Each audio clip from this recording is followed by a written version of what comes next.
আমার সাথে যাকে হারিয়েছি রবিউল, আপনারা দেখেছেন জানেছেন, হয়তো আমাকে তারা কেড়ে নিয়ে নিত। অনেক চেষ্টার পরেও আল্লাহ তাআলা আমাকে এই সময়টার জন্য আপনাদের মাঝে দুটা কথা বলার জন্য হয়তো যে বিএনপির ছেলেরা খারাপ, ছাত্র দলের ছেলেরা খারাপ, যুব দলের ছেলেরা খারাপ, অঙ্গ সহযোগী সংগঠনের ছেলেরা খারাপ, এবং আমার সমবয়সী সহযোদ্ধা এবং আমার সিনিয়র প্রবীণ মুরব্বী সকল নেতৃবৃন্দকে আমার অন্তরের অন্তঃস্থল থেকে ধন্যবাদ ও শুভেচ্ছা জানাচ্ছি। প্রিয় সম্মানিত নেতৃবৃন্দ, আপনারা এখানে যারা উপস্থিত হয়েছেন, শুধু নেতৃবৃন্দ বললেই ভুল হবে না, এখানে এই অত্র এলাকার তরুণ যুবক, এই যুব সমাজের তরুণ উদীয়মান যারা, তারাও আমাদের সাথে মিলিত হয়েছেন। শুধু এখনই না, তারও অনেক আগে থেকেই তারা আমাদের সাথে অনেকেই ছিল, অনেকেই অনেক সময় অনেক নানান জটিলতার কারণে অনেকেই পিছনে ছিলেন। তো আজকে যারা এই বাঁধ ভেঙে, এত বছরের দুঃশাসনের সেই শিকল ভেঙে আজকের এই দিনের জন্য আমরা সংগ্রাম করেছিলাম, আজকের এই দিনের মতো সকলের মুখে হাসি থাকবে। সেই শিকল ভেঙে, কারাগারের লোহার ইস্পাত ভেঙে আমরা সেই সাগরের উত্তাল ঢেউকে অতিক্রম করে আজ আমরা যেই প্রান্তে এসে পৌঁছেছি, সেই প্রান্তের জন্য অনেকের কাছে আমরা সকলেই ঋণী। অনেক এলাকার ছোট ভাইয়েরা জেল খেটেছেন, অনেক আমার সহযোদ্ধা এবং সিনিয়র নেতৃবৃন্দ আছেন যারা মামলা হামলা খেয়েছেন, আমার অনেক সহযোদ্ধাও যারা আহত হয়েছেন। আমার সাথে যাকে হারিয়েছি রবিউল, আপনারা দেখেছেন জানেছেন, হয়তো আমাকে তারা কেড়ে নিয়ে নিত। অনেক চেষ্টার পরেও আল্লাহ তাআলা আমাকে এই সময়টার জন্য আপনাদের মাঝে দুটা কথা বলার জন্য হয়তো রেখেছেন। অন্তত রবিউলের মৃত্যুরাত কামনা করছি।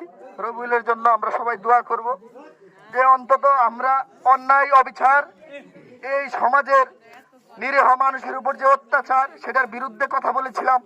আমরা আপনাদেরকে নিয়ে অনেক বিপদ অতিক্রম করেছি, অনেকেই অনেক বিপদে পড়েছেন। আমরা সঠিক মতো আপনাদের সাহায্য সহযোগিতা করতে পারি নাই, কারণ আমাদের পকেটে কোটি কোটি টাকা নাই, আমরা দুর্নীতি করি নাই, আমরা কারো উপর মাথায় বাড়ি দিয়ে 2 টাকা খাই নাই। তারপরেও যারা আমার পিছনে অনেকেই অনেক নিয়ে নানান কটু কথা বলে, আপনারা অন্তত সত্যটা জেনে বিশ্বাস করবেন। অন্তত আমার দ্বারাই আল্লাহ তাআলা যদি আমাকে বাঁচিয়ে রাখে, এই 5 তারিখের পর আমি 6 তারিখে এলাকায় এসেছি, আমার কথাই অন্তত একটা মানুষ কষ্ট পেয়েছে আশা করি নাই। অন্তত আমি কাউকে কষ্ট দেই নাই, সবাইকে একসাথে নিয়ে থাকতে চেয়েছি, একসাথে নিয়ে বাঁচতে চেয়েছি। তো তারপরেও বলবো, আপনারা আমার ভালোবাসায় আজ আছেন।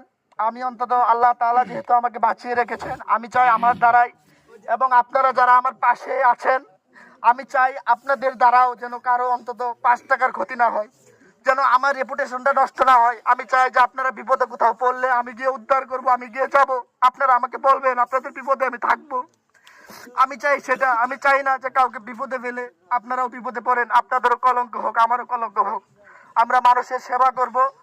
আমরা কখনো মানুষের অন্তত বিপদ হয়, মানুষের কষ্ট হয়, মানুষের দুঃখ হয়, মানুষের বেদনা পায় যে বিএনপির ছেলেরা খারাপ, ছাত্র দলের ছেলেরা খারাপ, যুব দলের ছেলেরা খারাপ, অঙ্গ সহযোগী সংগঠনের ছেলেরা খারাপ, কিংবা বিএনপি খারাপ, এটা যেন মানুষের মধ্যে না আসে। আমি চাই অন্তত আপনারা আমার পাশে আছেন, আপনারা এমন কোনো কাজ করবেন না যে অন্তত আমার সম্মান হানি হয়। অন্তত আপনারা যে কোনো বিপদে পড়বেন আমাকে ফোন দিবেন, দল মত নির্বিশেষে আপনাদের পাশে আমি থাকবো, অন্তত কথা দিচ্ছি। তাই বেশি কিছু বলবো না, অনেক কথাই বলেছি। আজকে আমার সাথে যারা আছে এবং আমার সাথে যারা দীর্ঘদিন পথ চলেছে, আজকে এখানেও যারা অনেকেই নাই, অনেকেই বিভিন্ন কারণে আমাদের একসাথে মিছিল করতে আসার সময় অনেকে রয়ে গেছে ক্লান্তির কারণে, অনেকেই হঠাৎ করে এই প্রোগ্রাম, হঠাৎ করে সবাই ছুটে চলা, হঠাৎ করে এই রাস্তায় নেমে কাউকে ফোন দেওয়া হয় নাই, আসলে হঠাৎ করে যেহেতু চলে আসছি। অন্তত সবাইকে আমি এতক্ষণ দাঁড় করে রেখেছি, সবাই ক্ষমা করবেন এবং সকলকে আমার পাশে অন্তত থাকবেন। আমি আপনাদের বিপদে থাকবো। সকলকে ধন্যবাদ জানিয়ে আমার কথা শেষ করছি। সবাই ভালো থাকবেন। অদূত ভাই জিন্দাবাদ। সবাইকে ধন্যবাদ। অত্র এলাকায় এবং উপস্থিত এই সভার উপস্থিত মিছিলের উপস্থিত সবাইকে ধন্যবাদ জানিয়ে আমার সংক্ষিপ্ত বক্তব্য শেষ করছি। আসসালামু আলাইকুম।